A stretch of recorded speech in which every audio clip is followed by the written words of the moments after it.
소중한 나.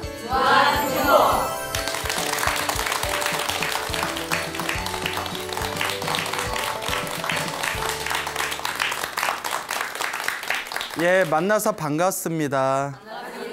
예, 광웅호 스님입니다. 예전부터 이 소나무를 초등학생들이 많이 보고 있다라는 이야기를 들었어요. 이해가 안 되더라고요. 애들한테, 초등학생의 애들한테도 편지 몇 번 오고 했는데, 그래서 할머니를 노보살님을 만나면 우리 손주가 그렇게 소나무를 좋아해요 막 이러시고, 그래서 엊그저께도 우리 불교대학에서 공부하시는 불자님이 계시는데 자기 조카가 초등학교 4학년이래요. 하루 종일 소나무를 보고 있대요. 초등학교 4학년짜리가. 예, 중대려나? 그래서 예. 근데 소나무의 내용이 그렇게 아이들에 적합한 내용은 아니라고 저는 생각하는데, 인가요? 그래서 나 광호 스님한테 공부하고 있다 이러니까 사인 받아달라고 이렇게 사인해줬죠. 그래서 기분이 묘하더라고요. 아이들이 좋아하는 이유가 뭘까 곰곰이 생각해봤는데, 이야기가 옛날 전설의 고향 같은 이야기 있잖아요. 전설의 고향, 이야기 따라 산만리 이런 거 있잖아요. 그래서 아이들이 되게 재밌나 봐요. 그리고 또 이제 불자님들이 우리 소나무 보고 있으면 시간 가는 줄 모르게 보고 있다고 이런 얘기를 자주 듣고 하는데, 오늘 또 전설의 고향에 나올 법한 재미난 이야기 하나 준비해 왔습니다. 옛날에 젊은 스님이 탁발을 나가셨대요. 탁발 다 아시죠? 그래서 이제 쌀을 얻으러 탁발을 나가셨는데, 평소에 가지 않은 멀리 있는 마을까지 탁발을 가셨답니다. 그래서 이제 쌀을 얻으러 다니고 난 뒤에 절로 돌아와야 되는데, 너무 멀리 나가는 바람에 절로 돌아올 때 해가 질 것 같더래요. 시간이 애매한 거예요. 그래서 이러다 큰일 나겠다. 옛날 산길은 해지면 위험하지 않습니까? 그래서 지름길로 가야 되겠다 해가지고 대충 이제 눈대중으로 평소에 가보지 않았던 지름길로 이렇게 산을 타서 넘어가고 있었답니다. 그래서 이제 지름길이라는 게, 산의 지름길이라는 게 보통 조금 험하잖아요. 평소에 사람이 잘 다니지 않은 이제 험한 쪽에 지름길을 막 이렇게 타고 이제 막 정상까지 올라갔는데, 이제 여기까지 올라왔으니까 이제 내려갈 길만 남았다. 잘하면 해지기 전에는 절에 도착하겠다 하고 있는데, 뒤에서 갑자기 신임 하는 소리가 들리더라고요. 신임 막 이래가지고 뭐가 쉬었나? 뭐지? 하고 뒤돌아봤더니 큰 나무 밑에 그늘진 곳에 넓적한 바위 위에 어느 젊은 아가씨가, 스님, 아가씨 나왔는데, 어우, 이래요. 어우는 왜 여기서 갑자기? 전생에 늑대였나? 어우, 이러고 있어. 스님, 땀 흘리시고 어디 그렇게 급히 가세요? 오셔서 물 한 잔 드세요. 이러는 거예요. 넓적한 그늘 밑에 넓적한 바위 위에 젊은 아가씨가. 그래서, 이 깊은 산에 웬 젊은 아가씨가 저렇게 혼자 있지? 좀 이상하잖아요. 스님, 물 한 잔 드시고 가세요. 여기 물 한 잔 드릴게. 물 한 잔 드시고 가세요 하니까 목도 칼칼한 거예요. 그래서 물 한 잔 마실까 하고 이제 갔는데, 가까이 가서 아가씨가 주는 이제 물잔을 딱 받는 순간 깜짝 놀란 거예요. 여자가 너무 예뻐. 너무 예쁜 거야. 깜짝 놀랐어요. 흠칫? 왜 이렇게 예쁘지? 그 스님이 순간, 산에 예쁜 여자가 있으면 좀 의심스럽잖아요. 그런데 예쁘면 모든 게 용서돼. 아니, 이렇게 예쁜 여자가 왜 이렇게 산 깊은 곳에 있지? 이런 거 좀 의심해 봐야 되는데, 뭐 하니까 용서돼? 예쁘니까 용서돼. 그래서 이제 아가씨가, 어머, 스님 어디 가세요? 왜 이렇게 땀을 흘리세요? 절은 어디 계세요? 어디서 오신 거예요? 자꾸 이렇게 쾌활하게 이제 말을 시키는 겁니다. 이제 스님이 자꾸 예쁜 아가씨가 말을 거니까 기분이 해볼래 해가지고 그 막 이렇게 대화를 나눴대요. 세상 사는 이야기, 뭐 이런저런 이야기, 저런 이런 이야기 대화를 나누다가 이제 우리 스님들은 연부를 많이 하신 스님들은 평소에 연부를 많이 하시는 스님들은 언어 습관 중에 하나가 연부라는 버릇이 있어요. 뭐 대화하다가 아이고 나무아미타불이라든가 아이고 관세음보살이라든가 예. 그러니까 그냥 일종의 습관이에요. 하도 연부를 많이 해서. 젊은 스님이 여자하고 대화 나누다가 자기도 모르게 아이고 나무아미타불 이렇대요. 갑자기 상냥했던 여자가 소리를 꽥 지르면서 스님 한참 분위기 좋은데 이게 무슨 짓입니까? 이러는 거예요. 분위기 좋은데 이게 무슨 짓입니까? 그 스님이 벙 쪄가지고 아니 얘 왜 이러지? 뭐 조울증 있나? 예? 아까는 막 기분 좋더니 지금 왜 이렇게 또 우울하지? 그래서 근데 여자가 얼굴이 시퍼래진 거예요. 그 스님이 좀 기분이 이상한 거예요. 여기서도 이거 뭐가 이상한데 못 알아차려면 그냥 죽어야 돼. 이쯤 되면 뭐가 알아차려야 돼요. 그렇잖아요. 왜 그러지? 그 수상해서 이 스님이 나무아미타불 나무아미타불 나무아미타불 하고 연부하니까 여자가 벌떡 일어나더니 떼갱 소리를 내면서 펑 하고 사라지더래요. 스님이 놀래가지고 에그머니나 하고 벌떡 일어났는데 순간 여자가 사라진 그 자리에 분명히 그 시원한 그 나무끈을 아래 아주 넓적한 그 바위 위였다고 했잖아요. 정신 차려봤더니 위험천만한 천길 낭떠러지 벼랑 위에 그 끝에 자기가 서 있는 거예요. 내가 여기 왜 있지? 하고 주변을 둘러보니까 분명히 해지기 전에 그 아가씨한테 그 물 한 잔 마시고 잠깐 대화 나눴는데 벌써 날이 껌껌해져 있는 거예요. 야, 귀신이 고칼 노릇이다. 놀래가지고 너무 무서우니까 나무아미타불 관세음보살 나무아미타불 관세음보살 외치면서 막 산 밑으로 내려갔대요. 막 뛰어간 거예요. 너무 무서우니까. 나무아미타불 관세음보살 나무아미타불 관세음보살하고 자기가 어떻게 내려왔는지도 모르고 그냥 정신에 홀딱 그냥 넋이 나간 채로 가까스로 정신 차려보니까 이제 마을 입구까지 내려온 거예요. 너무 그냥 정신없이 막 이제 뛰어서 내려오다 보니까 그 막 컥컥대면서 숨을 몰아쉬고 있는데 그때 마을 입구에 할아버지가 쓱 지나가시더래요. 할아버지가 쓱 지나가시더니 스님이 막 킥킥대고 있으니까 스님 아니 왜 무슨 일을 당했길래 그 숨을 몰아쉬고 있냐고. 이거 물 한 잔 드시라고 물 한 잔 드시라고. 그 스님이 이렇게 막 물을 마시고 있는데 스님 왜 그러시냐고 뭐 못 본 걸 본 것처럼 하더니 아이고 스님 저쪽 길에서 내려왔습니까? 이러더래요. 저 길에서 내려온 겁니까? 예, 저기 지름길로 내려온다고 저쪽 길로 저쪽 그 계곡을 해서 내려왔습니다 했더니 할아버지가 깜짝 놀라면서 아이고 저 여우꼴 아닙니까? 여우꼴. 옛날부터 저 길로 다닌 사람들이 행방불명되거나 길에서 중간에 급사한 사람들이 많아가지고 이 근방 사람들은 저 길은 쳐다도 안 본다고. 아니 어쩌다고 저 길로 오셨냐고. 그러면서 옛날 어르신들이 그러는데 저쪽 그 길목에 여우가 하나 산다지요 이러면서 저 여우꼴인데 저 길로는 다니면 안 됩니다. 에이 그래도 뭐 스님은 부처님이 지켜주신데 무슨 일이 있겠습니까 이러더래요. 무슨 일이 있을 뻔했지.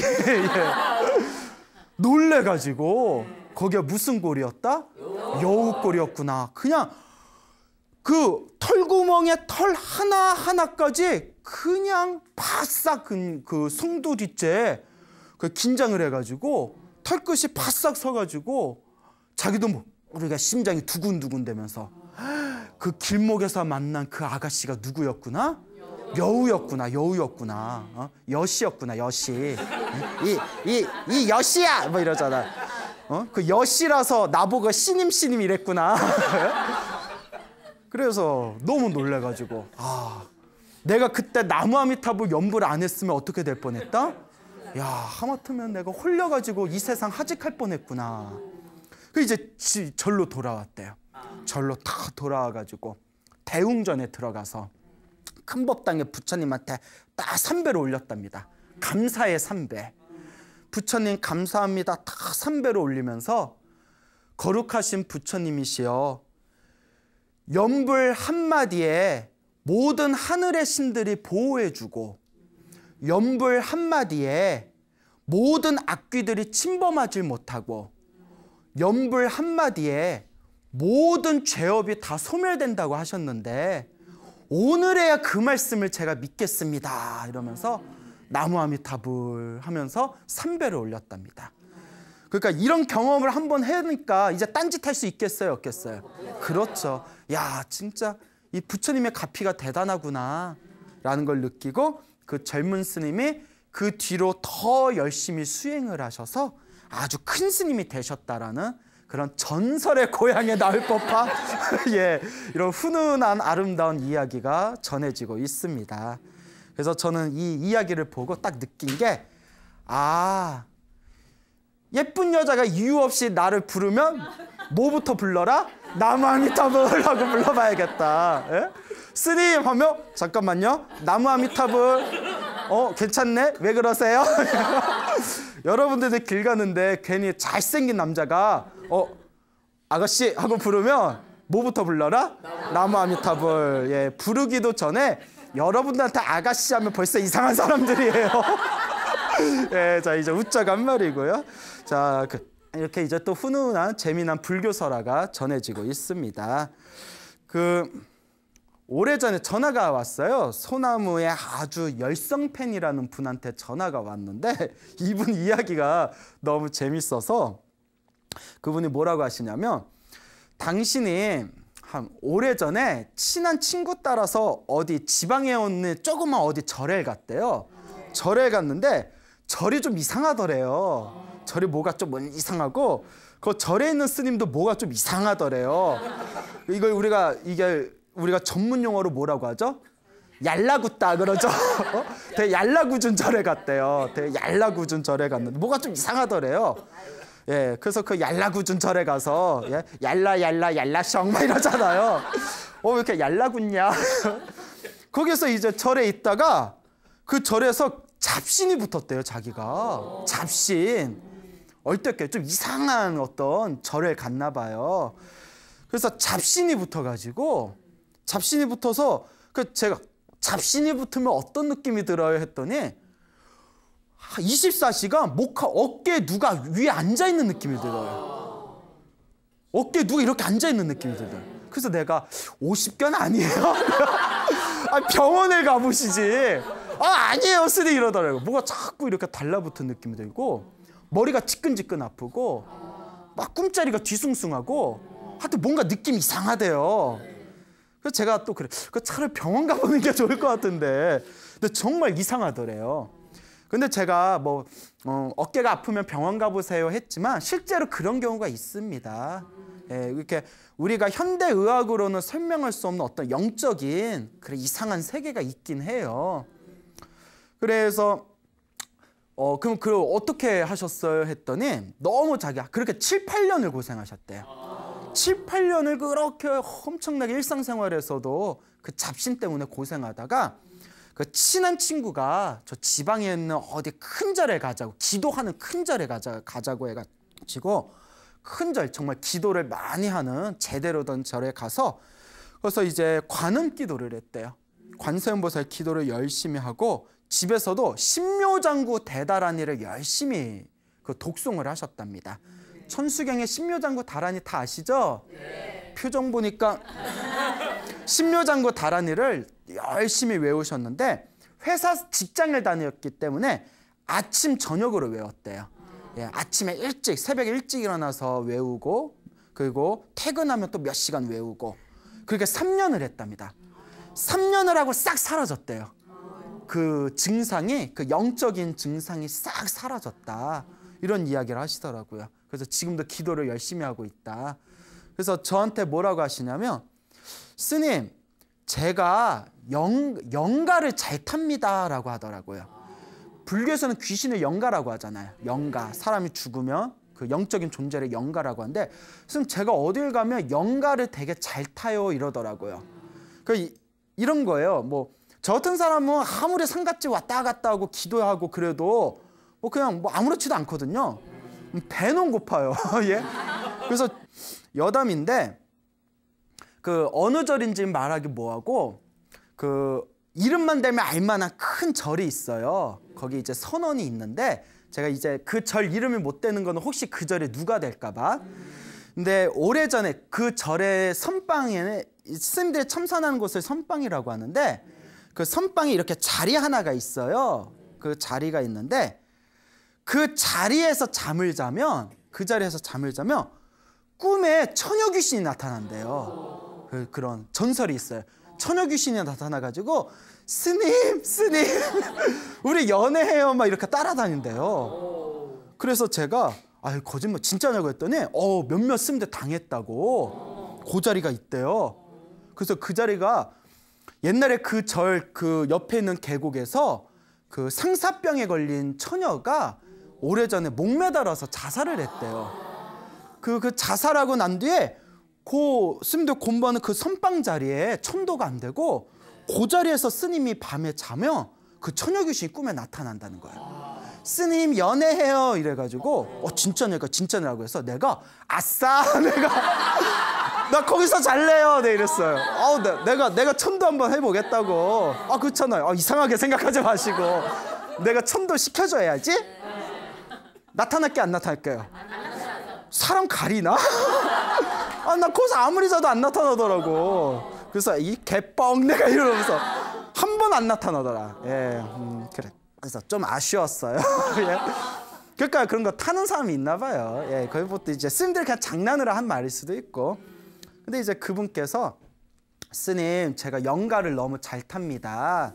어떻게 하면 될까요? 이러셔가지고 영가를 잘 탄다는 것도 전생 내 어변이다.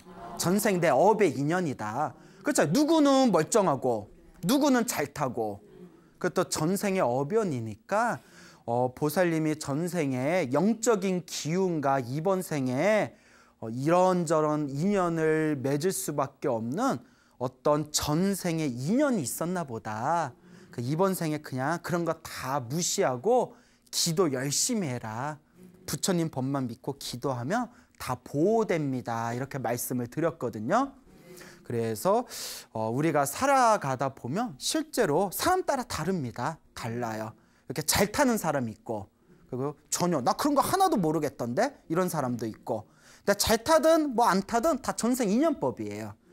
사실상 좀 영가 기운에 잘 탄다 하더라도 금방 말씀드린 그 여우를 만난 스님처럼 항상 마음으로 염불하고 복을 짓고 불심으로 기도를 잘 하시면 절대 걱정할 필요 있다 없다.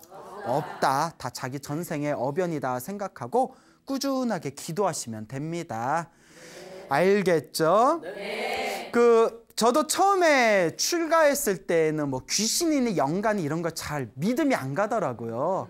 저도 나름 고등교육을 받은 사람인데 나름대로 과학적인 합리적인 사고관으로 이렇게 대학 수능 시험을 준비하던 사람이었는데 그래서 이제 저는 참선하려고 처음에 참선하려고 절에 왔는데 뭐 자꾸 뭐 제사 지내고 귀신 얘기하고 영가 얘기하니까 절이 왜 있다구지? 나 이렇게 이해가 안 됐어요 처음에. 왜 참선은 하고 귀신 얘기만 하지? 처음엔 저도 잘 이해가 안 되고 믿음이 안 가고 신도들이 이렇게 뭐 돌아가신 분 천도제 영가천도 지낸다고 하면 내 마음을 내가 깨치는 게 진짜 천도지. 저 요령 뭐 몇 번 흔들어주고 염불해준다고 뭐 천도가 되나? 어렸을 땐 그런 마음이 조금 있었거든요. 근데 제가 이렇게 수행해보고 공부해보고 제가 출가한 지 20년 가까이 되거든요. 이제 20년 됐네요. 20년 동안 여러 가지 일들에 대해서 견문이 넓어지다 보니까 무시할 수 있다 없다. 절대 무시할 수 없습니다. 그 지장경이라는 경에 보면 귀신 얘기도 나오고 조상 얘기도 나오고 그 천도해주는 영가들 천도해주는 이야기가 지장경에 나오거든요. 그게 다 거짓말이 아니더라고요. 처음에는 저도 잘 믿음이 안 갔지만 제가 직접 기도해보고 수행해보고 여러 가지 일들을 겪다 보니까 무시할 수 있다 없다. 분명한 법칙이 있다. 부처님께서 괜히 말씀하신 게 아니다라는 그런 확신이 서게 되었습니다. 그 우리나라 그 도심 포교에 큰 획을 그으신 큰 스님 중에 광덕스님이란 분이 계세요. 들어보셨나요? 문제가 심각하군. 굉장히 유명하신 스님이세요. 지금 이제 뭐 세상을 떠나신 지 오래되셨지만 저기 우리 저 송파에 가면 그 불광사라는 사찰이 있거든요. 그 불광사라는 사찰을 창건하시고 우리나라 도심포교에 큰 획을 그으신 광덕스님이라고 계십니다. 근데 이 광덕스님 법문집에 보면 재미난 내용이 나오는데요. 광덕스님도 이 조상에 대한 천도, 영가천도, 뭐 49제, 제사 같은 걸 굉장히 중요하게 여기세요. 그래서 이 광덕스님 법오집에 보면 이런 내용이 나옵니다. 광덕스님께서도 처음에는 그런 거에 대해서 별로 관심이 없었대요. 그러니까 영가니 귀신이니 천도제니 이런 거에 관심이 없었는데 언제부터 그 영가천도라는 거에 대해서 확실한 믿음을 갖게 되셨냐면 당신이 직접 실제로 이런 경험을 하셨대요. 당신이 이제 막 절에 들어가셨을 때 그 부산 범어사 아시죠? 네. 범어사에 그 제사를 지내면 그 제사의 기구를, 제사 도구를 관리하는 그런 역할을 하셨답니다. 그럼 그 제사 도구 뭐 병풍 갖다 놓고 제기 갖다 놓고 또 이렇게 상 치우고 이런 걸 이제 맡으셨는데 처음 절에 가셨을 때, 근데 어느 날 그 부산에 동래여고라고 있대요. 동래여고. 예, 아세요? 예, 그 동래여고 여고생이 갑자기 세상을 떠났대요. 세상을 떠나서 그 범어사에서 뭐 49제를 지냈나 봅니다. 그래서 49제 지내니까 이제 광덕스님이 이제 그 허들레이를 맡으셨는데 보통 우리가 이제 제를 지낼 때 이렇게 병풍을 항상 이렇게 쳐놓거든요. 근데 그 옛날에는 그 제사 지내는 사람들이 굉장히 많다 보니까 범어사에 제사가 계속 들어왔대요. 그러다 보니까 제사 지낼 때 병풍을 쳐야 되는데 병풍이 모자르더래요. 그래가지고 할 수 없이 49제면 49일 동안 사진하고 위패를 깨서 49일 동안 그 법당 한 구석에 영가단이라고 해서 영단을 모셔놓는 거거든요. 49일 동안 동래여고 여학생 위패를 모셔놓고 그 병풍이 부족할 때마다 병풍을 가져다 썼대요. 예, 거기에 있는 병풍을 갖다서 써놓고 또 제자리에 다시 놓고, 그리고 이제 49제가 싹 끝났답니다. 잘 끝났는데 그 동래여고 여학생 어머니가 이렇게 찾아오셔서 고맙다고 인사를 하시더래요.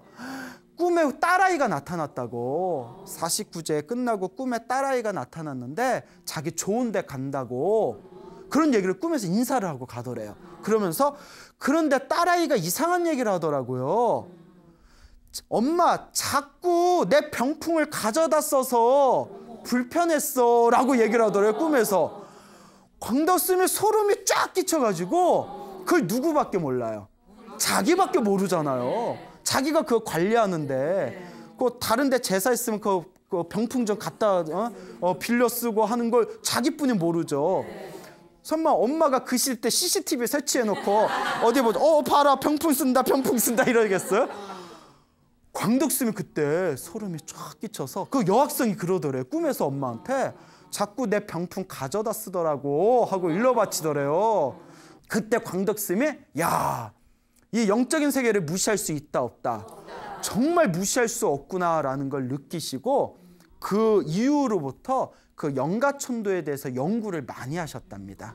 그래서 실제로 제가 광덕스님을 굉장히 존경하는데 광덕스님 법오집에 보면 우리가 살아가는데, 불자로서 살아가는데 필요한 굉장히 아름다운 교훈이 가득한 이야기도 많지만 그 이야기들을 보다 보면 그 영가, 귀신 이야기도 많이 나와요. 제사의 중요성이라든가 조상천도의 중요성에 대해서.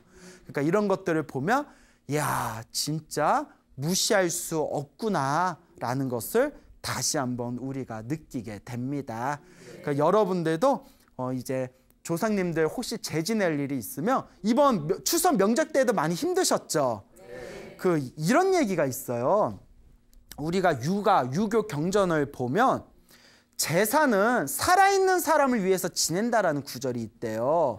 그러니까 죽은 사람을 위해서 지내는 게 아니라 조상님들 제사 지낸다는 그 상징으로 수많은 살아있는 가족들이 모여서 서로가 우애를 나누고 가정의 평화를 기리는 시간이라는 거예요. 그런데 가장 이혼율이 높을 때가 명절 때 전후로 해서 이혼율이 높아진대요. 그 살아있는 사람을 위해서 지내는, 가정의 평화를 위해서 지내는 게 원래 제사의 의미였는데 지금은 가정 파괴의 주범이 되고 있는 게 바로 제사입니다. 그래서 제가 우리 보살님들한테 그런 얘기해요. 요새 젊은 아가씨들 이제 제사 안 지내려고 그런다. 이제 우리 보살님들의 마지막 세대다. 그래서 항상 드리는 얘기가 차라리 절에서 제사 지내라. 절에다 딱 합동 다래라고 해가지고 절에 그 새벽부터 준비 딱 해놓거든요. 그리고 이런 얘기하면 좀 그렇지만 이렇게 제사 비용도 훨씬 덜 들어요. 그 집에서 제사하려면 과일 까, 막 이거 떡 까, 뭐 또 고기도 올려놓잖아요. 고기 그러면 엄청나게 제사 비용도 많이 들잖아요. 근데 절에 오면 그 절에 와서 이렇게 절에서 차려놓은 거에다가 스님들 연불 소리 들으면서 잠만 딱 올리면 되잖아요. 그거 잔 올리고 딱 끝나면 저 이제 뭐 하지? 뭐 하긴 놀러 가야지 하고 그 가족들 아니 새벽 아침에 제사 올렸으니까 절에서 깔끔하게 제사 올리고 그 남는 시간은 가족들끼리 이제 서로 이제 놀러 다니고 그 얼마나 좋아요. 그렇죠. 그래서 저 우리 불자님들한테 이제 제사 문화가 바뀌고 있다. 이제 그러니까 차라리 어디서 제사 지내라? 예, 절에서 제사 지내면 또 실제로 절에서 제사 지낼 때 스님들이 부처님의 경전을 독송해 주면서 지극하고 정성스러운 마음으로 기도해 주니까 집에서 그냥 자기네들끼리 잔 따르고 잔 올리는 것보다는 스님들이 연불해 주고 뭐 홍길동 영가여 좋은 곳으로 가시옵소서 하면서 축원해 주면 훨씬 더 좋잖아요. 이걸 가르쳐서 뭐라고 하죠? 뭐 님도 보고 뽕도 따고 예, 그리고 뭐 도랑치고 가재 잡고 그리고 또 뭐가 있죠? 누이 좋고 매부 좋고 또 있나요? 예, 이제 그만합시다. 예, 그만합시다. 예? 그러니까 얼마나 좋습니까? 좋죠. 예, 그러니까 여러분들도 제사 지내요, 안 지내요? 예, 그러면 나중에 여러분들의 가정에서 이제 여러분들의 발언권이 커질 때가 되면 이제 우리 어디서 제사 지내자? 절에서 우리 돌아가신 조상님들 좋은 곳에 태어나게 해달라고 연불 올리면서 제사 지내자 하고 한번 적극적으로 밀어보시기 바랍니다. 예, 알겠죠?